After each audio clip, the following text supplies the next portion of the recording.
राधे राधे बहनों। ओम नमः शिवाय।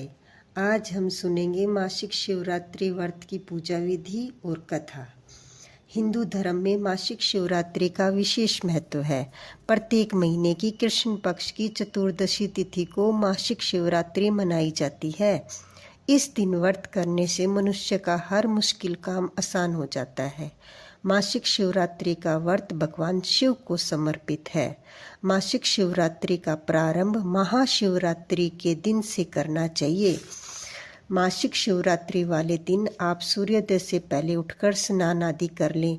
फिर आप मंदिर में जाकर सबसे पहले शिवलिंग का रुद्राभिषेक करें। दूध, दही, घी, शक्कर, शहद आदि से भगवान का अभिषेक करें। फिर शुद्ध जल से स्नान कराएं। श्रीफल चढ़ाएं। भांग, धतूरा, बेलपत्र आदि से चढ़ाएं। धूप, दीप, फल फूल, नैवेद्य आदि से भगवान शिव की पूजा करें। शिव चालीसा का पाठ करें। कुंवारी कन्याएं अगर इस व्रत को करें तो उन्हें मन वांछित जीवन साथी प्राप्त होता है।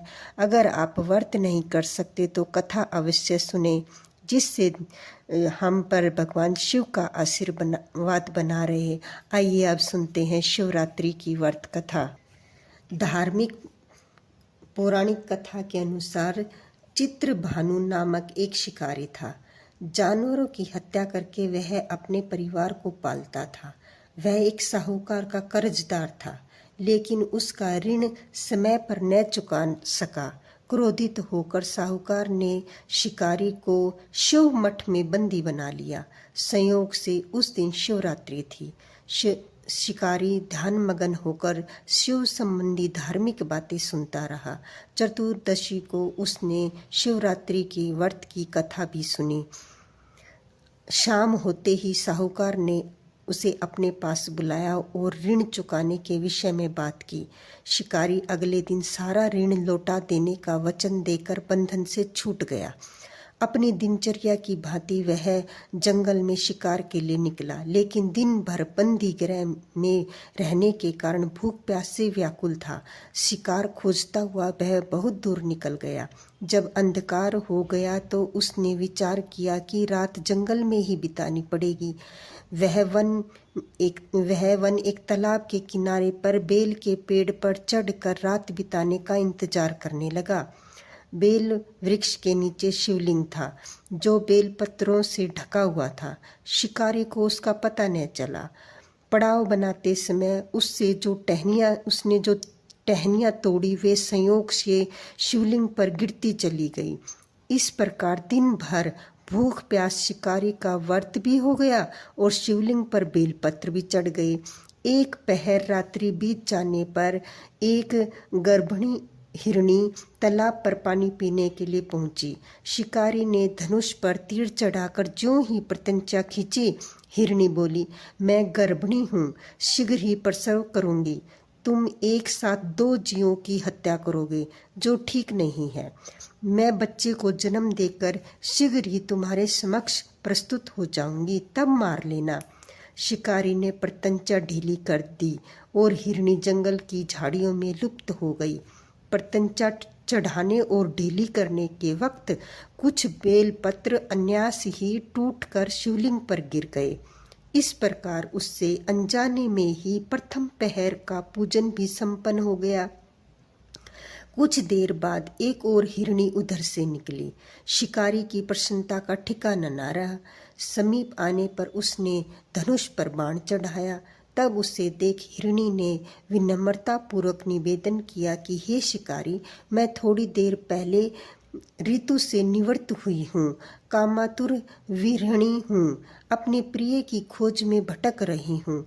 मैं अपने पति से मिलकर शीघ्र ही तुम्हारे पास आ जाऊंगी। शिकारी ने उसे भी जाने दिया। 2 बार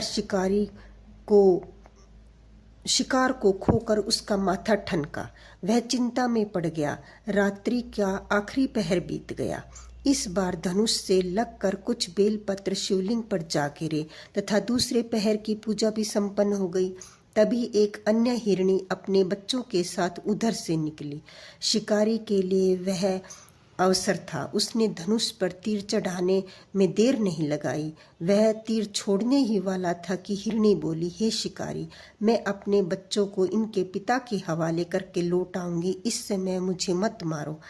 शिकारी हंसा और बोला, सामने आए शिकार को छोड़ दूं? मैं ऐसा मूर्ख नहीं। इससे पहले मैं 2 बार अपना शिकार खो चुका हूँ। मेरे बच्चे भूख प्यास से व्याकुल हो रहे हैं। उत्तर में हिरणी ने कहा कि जैसे तुम्हें अपने बच्चों की ममता सता रही है, ठीक मुझे भी। हे शिकारी, मेरा विश्वास करो, मैं इन्हें इनके पिता के पास छोड़कर तुरंत लौटने की प्रतिज्ञा करती हूँ। हिरणी का दुख भरा स्वर सुनकर शिकारी को उस पर दया आ गई। उसने उस मृग को भी जाने दिया। शिकार के अभाव में तथा भूख प्यास से व्याकुल शिकारी अनजाने में ही बेल वृक्ष पर बैठा बेलपत्र तोड़ तोड़ कर नीचे फेंकता जा रहा था। पो फटने को हुई तो एक हष्ट पुष्ट मृग उसी रास्ते पार आया। शिकारी ने सोच लिया कि इसका शिकार वह अवश्य करेगा। शिकारी की तनी प्रत्यंचा देखकर मृग विनीत स्वर में बोला कि हे शिकारी, यदि तुमने मुझसे पूर्व आने वाली 3 मृगनियों तथा छोटे छोटे बच्चों को मार डाला है तो मुझे भी मरने में कोई विलंब न होगा, ताकि मुझे उनके वियोग में एक क्षण भी दुख न सहना पड़े। मैं उन हिरणियों का पति हूँ। यदि तुमने उन्हें जीवन दान दिया है तो मुझे भी कुछ क्षण का जीवन दान देने की कृपा करें। मैं उनसे मिलकर तुम्हारे समक्ष उपस्थित हो जाऊंगा। मृग की बातें सुनते ही शिकारी के सामने पूरी रात का घटना चक्र घूम गया। उसने सारी कथा मृग को सुना दी। तब मृग ने कहा, तीनों पत्नियां जिस प्रकार प्रतिज्ञाबद्ध होकर गई हैं, मेरी मृत्यु से उन्हें धर्म का पालन नहीं कर पाएंगी। अतः जैसे तुमने उन्हें विश्वास पात्र मानकर छोड़ा है, वैसे ही मुझे भी जाने दो। मैं उन सबके साथ तुम्हारे सामने शीघ्र ही उपस्थित होता हूँ। शिकारी ने उसे भी जाने दिया। इस प्रकार प्रातः हो आई। उपवास, रात्रि जागरण तथा शिवलिंग पर बेलपत्र चढ़ाने से अनजाने में ही शिवरात्रि की पूजा पूर्ण हो गई। पर अनजाने में की हुई पूजन का परिणाम उसे तत्काल मिला। शिकारी का हिंसक हृदय निर्मल हो गया, उसमें भगवत शक्ति का वास हो गया। थोड़ी ही देर बाद मृग परिवार शिकारी के सामने उपस्थित हो गया ताकि वह उसका शिकार कर सके। किंतु जंगली पशुओं की ऐसी सत्यता, सात्विकता एवं सामूहिक प्रेम भावना देखकर शिकारी को बड़ी ग्लानि हुई। उसने मृग परिवार को जीवन दान दे दिया। अनजाने में शिवरात्रि के व्रत का पालन करने पर शिकारी को मोक्ष और शिवलोक की प्राप्ति हुई। ओम नमः शिवाय।